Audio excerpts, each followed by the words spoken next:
Hello friends, my name is Pragati and I welcome you to my channel future goals. Friends, इस video में आज हम discuss करने वाले हैं सीटेट एग्ज़ाम में पूछे गए कुछ मोस्ट इंपॉर्टेंट क्वेश्चंस को। ये क्वेश्चंस आपके प्रीवियस एग्ज़ाम्स में पूछे जा चुके हैं और ये बहुत इंपॉर्टेंट क्वेश्चंस हैं क्योंकि ये क्वेश्चन रिपीट होते रहते हैं या फिर ऐसे ही सिमिलर पैटर्न के क्वेश्चन आपको आने वाले एग्ज़ाम्स में भी देखने को मिल सकते हैं। और हम डिस्कस करेंगे आज सीडीपी यानी कि बाल विकास के कुछ इंपॉर्टेंट क्वेश्चंस को, टॉप 10 क्वेश्चंस को हम डिस्कस करेंगे जो कि आपके बार बार एग्ज़ाम में या जो आपका पेपर होता है सीटेट का उसमें पूछे जाते हैं। इस वीडियो से आपको एक आइडिया मिलेगा कि किस तरह का क्वेश्चन आपके एग्ज़ाम में पूछा जाता है चाइल्ड डेवलपमेंट के लिए और कैसे आप इन क्वेश्चंस को अटेम्प्ट कर सकते हो। और कम्प्लीटली एनालाइज भी करेंगे कि कौन सा करेक्ट आंसर होगा किस क्वेश्चन का और क्यों होगा करेक्ट आंसर। ये सारी चीज़ें हम लोग डिस्कस करेंगे और ये पार्ट 5 है इस वीडियो का। इससे पहले वाली वीडियोस में मैं आपको पार्ट 4 तक डिस्कस करा चुकी हूँ। मैंने उसमें कुछ इम्पॉर्टेंट क्वेश्चंस जो है आपके साथ डिस्कस किए हैं, तो अगर आपने वो वीडियो नहीं देखी तो वो भी देख सकते हो आप। सो आज के हम 10 क्वेश्चंस को डिस्कस करते हैं। फर्स्ट क्वेश्चन पे आते हैं अपने। फर्स्ट क्वेश्चन हमारा है, Which of the following cognitive verbs are used to analyze the information given? तो हिंदी में अगर मैं पढ़ूँ, निम्नलिखित में से कौन सी संज्ञानात्मक क्रिया दी गई सूचना के विश्लेषण के लिए प्रयोग में लाई जाती है? इसके 4 ऑप्शंस आपके सामने दिए हुए हैं। पहला है डिस्क्राइब, जिसे हिंदी में कहा जाता है वर्णन करना। दूसरा है आइडेंटिटी, आइडेंटिटी मतलब पहचान करना। तीसरा है डिफरेंस, डिफरेंस मतलब अंतर करना। और चौथा है क्लासीफाई यानी कि वर्गीकृत करना। तो अगर आप कभी भी कॉग्निटिव क्रिया की बात करते हैं, संज्ञानात्मक क्रिया की बात करते हैं, तो वहाँ पे सूचना के विश्लेषण के लिए जो क्रिया प्रयोग में लाई जाती है वो है आपका option number 3, that is difference यानी कि तो अगर किसी भी दी गई सूचना का विश्लेषण करना है तो उसके लिए जो संज्ञानात्मक क्रिया का प्रयोग किया जाता है उसको बोला जाता है अंतर करना, डिफरेंस करना। चीज़ों में, इंफॉर्मेशन में डिफरेंस करना। ठीक है, तो इसका फर्स्ट का जो करेक्ट आंसर है वो है ऑप्शन नंबर 3। सेकेंड क्वेश्चन देख लेते हैं। ये क्वेश्चन बहुत ज़्यादा रिपीट होता है, बहुत इंपॉर्टेंट क्वेश्चन भी है। ये बहुत बार आपके एग्ज़ाम में रिपीट हो चुका है। क्वेश्चन कहता है जेंडर इज़ ए और एन। पहला ऑप्शन है इकोनॉमिक कॉन्सेप्ट, दूसरा बायोलॉजिकल डिटर्मिनेंट, थर्ड है साइकोलॉजिकल एंटिटी या फिर फोर्थ है सोशल कंस्ट्रक्ट। तो जेंडर जो होता है क्या वो एक आर्थिक अवधारणा है? पहला जो ऑप्शन है। सेकंड है जैविक निर्धारक है, या थर्ड है मनोवैज्ञानिक कोई एंटिटी है, या फोर्थ है सोशल कंस्ट्रक्ट है, सामाजिक संरचना है। तो जेंडर जो होता है वो सोशल कंस्ट्रक्ट होता है यानी कि वो एक सामाजिक संरचना है।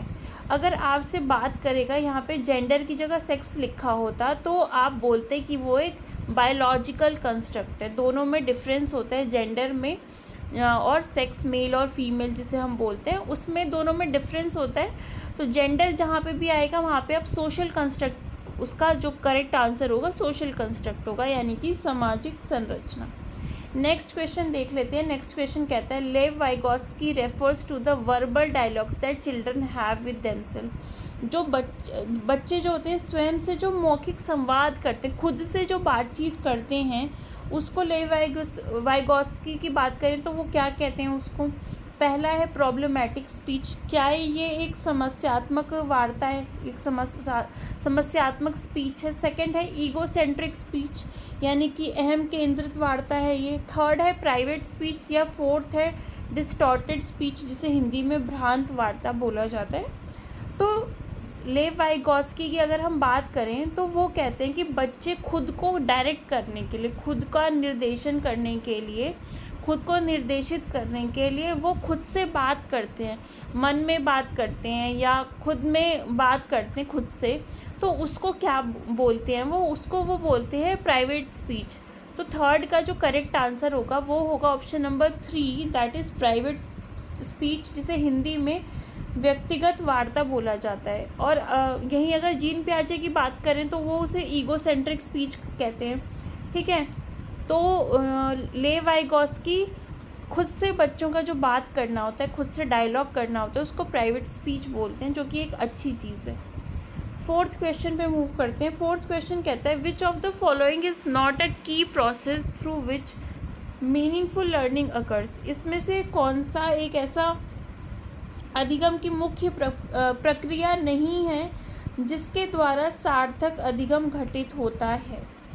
तो सार्थक अधिगम कराना है, अगर मीनिंगफुल लर्निंग करानी है तो इसमें से कौन सी चीज़ नहीं करनी है, ये हमसे पूछा गया है।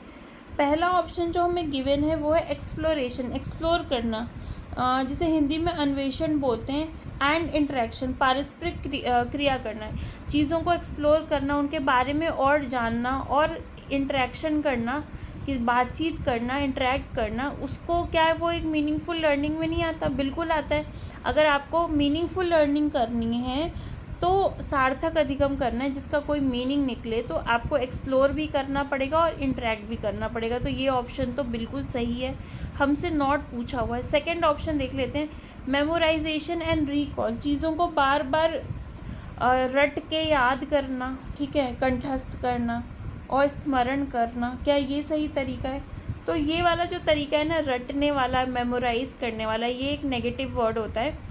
तो यही हमारा ऑप्शन जो है वो इनकरेक्ट है कि मेमोराइज़ करके, चीज़ों को याद करके, स्मरण करके आप कभी भी मीनिंगफुल लर्निंग नहीं कर सकते हो।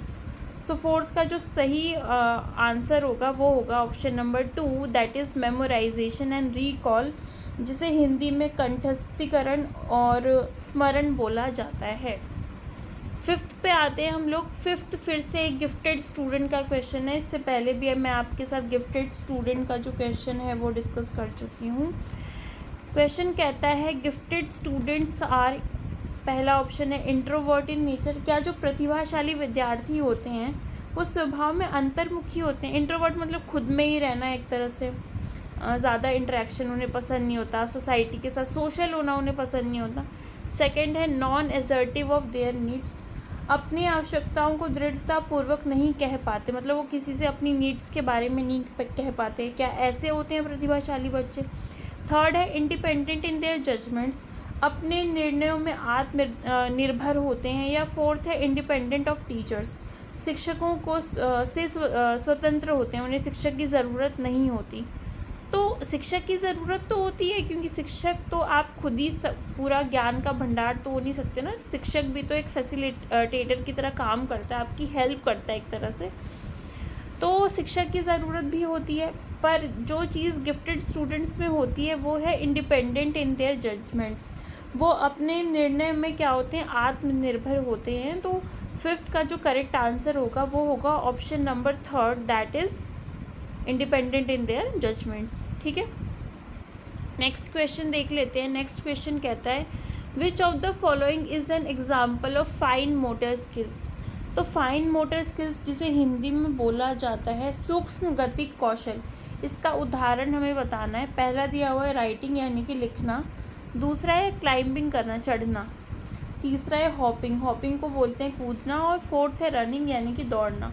तो फाइन मोटर स्किल क्या होती है? फाइन मोटर स्किल का मतलब जब आपकी छोटी मसल्स का या कम मसल्स का जब यूज़ होता है ना किसी काम को करने के लिए, तो हम उसे फाइन मोटर स्किल बोलते हैं।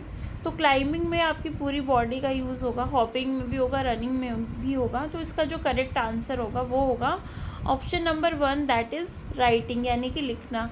फाइन मोटर स्किल हो गया या ग्रॉस मोटर स्किल जो होती है, इससे बहुत एग्ज़ाम में क्वेश्चन आते हैं। ठीक है, हर बार ये क्वेश्चन आ जाता है फाइन मोटर स्किल से। तो सेकंड है सेवेंथ क्वेश्चन है dash is considered a sign of motivated teaching. ठीक है, तो निम्नलिखित में से डैश को अभिप्रेरित शिक्षा का संकेत माना जाता है। पहला है maximum attendance in the class, अगर कक्षा में अधिकतम उपस्थिति है, अगर बच्चों की जो अटेंडेंस है वो कक्षा में पूरी बच्चे आ रहे हैं, मैक्सिमम अटेंडेंस है, तो क्या इसको आप मोटिवेटेड टीचिंग बोलोगे।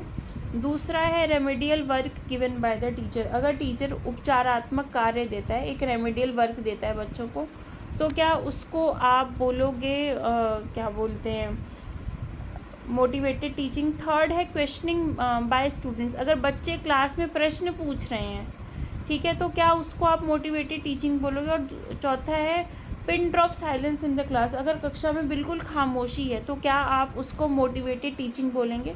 तो इसका जो सही आंसर होगा वो होगा क्वेश्चनिंग बाय स्टूडेंट्स। अगर बच्चे कक्षा में क्वेश्चन पूछ रहे हैं इसका मतलब बच्चे कक्षा में ध्यान लगाकर पढ़ाई कर रहे हैं, पढ़ रहे हैं वो, तो टीचिंग भी मोटिवेटेड हो रही है। ठीक है, तो सबसे अच्छी चीज़ ये पता लगाने का कि मोटिवेटेड टीचिंग जो है, अभिप्रेरित शिक्षण कक्षा में हो रहा है या नहीं, उसका ये तरीका होता है कि बच्चे क्वेश्चन पूछ रहे हैं। अगर बच्चे पढ़ेंगे तो वो क्वेश्चन पूछेंगे। क्वेश्चन पूछने का मतलब कि बच्चे पढ़ाई लिखाई में, ये जो टीचिंग लर्निंग प्रोसेस है उसमें इन्वॉल्व हो रहे हैं। ठीक है, तो 7th का आंसर नंबर 3 सही होगा। 8th क्वेश्चन पे मूव करते हैं। 8th क्वेश्चन कहता है, in which of the following stages do children become active member of their peer group? Peer group क्या होता है? मतलब कि उनके जो दोस्त हैं, सहपाठी हैं, जो उनके साथ बच्चे पढ़ते हैं, तो निम्नलिखित में से किस अवस्था में बच्चे अपने समवयस्क समूह के सक्रिय सदस्य हो जाते हैं? जो उनके साथ बच्चे पढ़ते हैं, उनका जो पीयर ग्रुप होता है या उनके साथ खेलते हैं, उनके एज ग्रुप के जो बच्चे हैं, तो उनके साथ वो लोग एक ग्रुप कब बनाने लगते हैं? एक्टिव होकर बिल्कुल उस ग्रुप के मेंबर वो बन जाते हैं। तो वो कौन सी स्टेज होती है, ये हमसे पूछा गया है। तो पहला जो ऑप्शन है वो है एडोलसेंस यानी कि किशोरावस्था। सेकंड है एडल्टहुड यानी कि प्रौढ़ावस्था। थर्ड है अर्ली चाइल्डहुड यानी कि पूर्व बाल्यावस्था। और फोर्थ है चाइल्डहुड यानी कि बाल्यावस्था। तो बच्चा एक्टिव मेंबर बनता है पीयर ग्रुप का, वो बच्चा एडोलसेंस में बनता है। तो इसका जो करेक्ट आंसर होगा वो होगा किशोरावस्था। नेक्स्ट क्वेश्चन देख लेते हैं। नेक्स्ट क्वेश्चन कहता है, A teacher should make an attempt to understand the potentialities of his students. Which of the following field is related to this objective? तो एक शिक्षक को अपने विद्यार्थियों की क्षमताओं को समझने का प्रयास करना चाहिए, बिल्कुल करना चाहिए। तो निम्नलिखित में से कौन सा क्षेत्र इस उद्देश्य के साथ संबंध रखता है? तो किस चीज़ इसमें जो भी ऑप्शंस दे रखे हैं, तो इसमें से ऐसा कौन सा क्षेत्र है, कौन सा फील्ड है जो इस चीज़ की बात करता है, इस चीज़ से रिलेटेड है? पहला है एजुकेशनल सोशियोलॉजी, जिसे शिक्षा समाज शास्त्र बोला जाता है। सेकंड है सोशल फिलॉसफी यानी कि सामाजिक दर्शन। थर्ड है मीडिया साइकोलॉजी यानी कि मीडिया का जो मनोविज्ञान है। फोर्थ है एजुकेशनल साइकोलॉजी यानी कि शिक्षा मनोविज्ञान। तो अगर आप चाहते हो कि आप बच्चों की पोटेंशियल को समझो, उनकी क्षमता को समझो, तो इसमें से क्या चीज़ आपके लिए ज़रूरी है, आपको पता होनी चाहिए। तो सोशियोलॉजी हो गया या फिर सोशल से रिलेटेड, इसका यहाँ पे कोई रोल नहीं है। ठीक है, तो जो सबसे सही इसका ऑप्शन होगा वो होगा फोर्थ ऑप्शन, दैट इज शिक्षा मनोविज्ञान। शिक्षा मनोविज्ञान यानी कि एजुकेशनल साइकोलॉजी इन सब चीज़ों से रिलेटेड होता है, इनके बारे में बात करता है।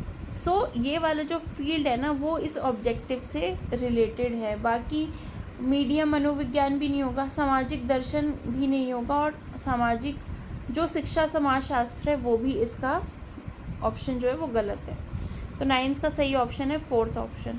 10th क्वेश्चन पे मूव करते हैं। 10th क्वेश्चन कहता है, use of methods where learners own initiative and efforts are involved is an example of.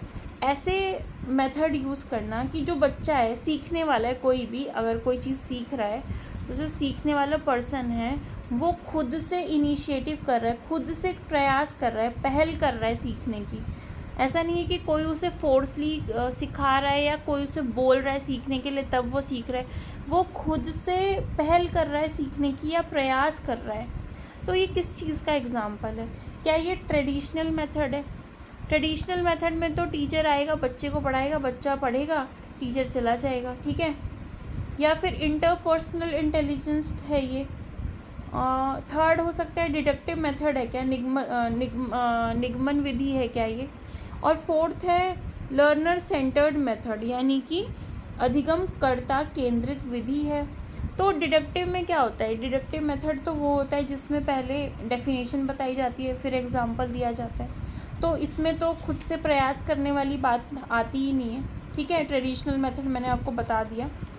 तो जो इसका सही आंसर है वो है लर्नर सेंटर्ड मेथड, यानी कि अधिगमकर्ता केंद्रित विधि। इस विधि को, ये एक ऐसी विधि होती है जिसमें जो लर्नर होता है वो खुद से प्रयास करता है, चीज़ों को सीखने की खुद से एफ़र्ट लगाता है और खुद से पहल करता है। टीचर जो होता है बस उसको एक छोटा सा हिंट देता है या उसकी बस एक हेल्प करता है, बाकी लर्नर को लर्निंग खुद करनी होती है। तो 10th का जो करेक्ट आंसर होगा वो होगा option number 4, that is learner centred method. तो ये हमारे आज के कुछ 10 इम्पॉर्टेंट क्वेश्चंस थे जो हमने आज डिस्कस किए। मोस्ट इम्पॉर्टेंट क्वेश्चंस हैं, ये आपके एग्ज़ाम में बार बार पूछे जाते हैं। अगर आप प्रीवियस ईयर क्वेश्चंस कर लेते हो ना बस, तो आपके सीटेट में आपका स्कोर जो है वो खुद ब खुद इंक्रीज़ हो जाता है। थ्योरी तो सब लोग पढ़ते हैं, अगर आप सिर्फ थ्योरी पढ़ के जाते हो और आप क्वेश्चन सॉल्व नहीं करते तो आप एक भी क्वेश्चन सॉल्व नहीं कर पाओगे, क्योंकि आपको आइडिया ही नहीं रहेगा कि किस तरह से जो है उन क्वेश्चंस को सॉल्व करना है, क्या इसका बिल्कुल सही आंसर हो सकता है, क्योंकि ऑप्शंस कई बार ऐसा होता है कि एक जैसे लगते हैं। तो अगर आप क्वेश्चंस प्रैक्टिस करते हो ना प्रीवियस ईयर, तो ही आप सीटेट में अच्छा स्कोर लेके आ सकते हो, क्योंकि आपको एक आइडिया मिल जाएगा कि किस तरह से इन क्वेश्चंस को सॉल्व करना है। सो इस वीडियो में इतना ही। अगर आपको वीडियो अच्छी लगी हो तो प्लीज़ चैनल को सब्सक्राइब कर देना। मैं और भी आगे आपके लिए ऐसा कंटेंट लेके आऊँगी, रोज़ लेके आऊँगी। और सब्सक्राइब कर देना, शेयर कर देना, कमेंट कर देना, लाइक कर देना। तब तक के लिए stay tuned and bye bye.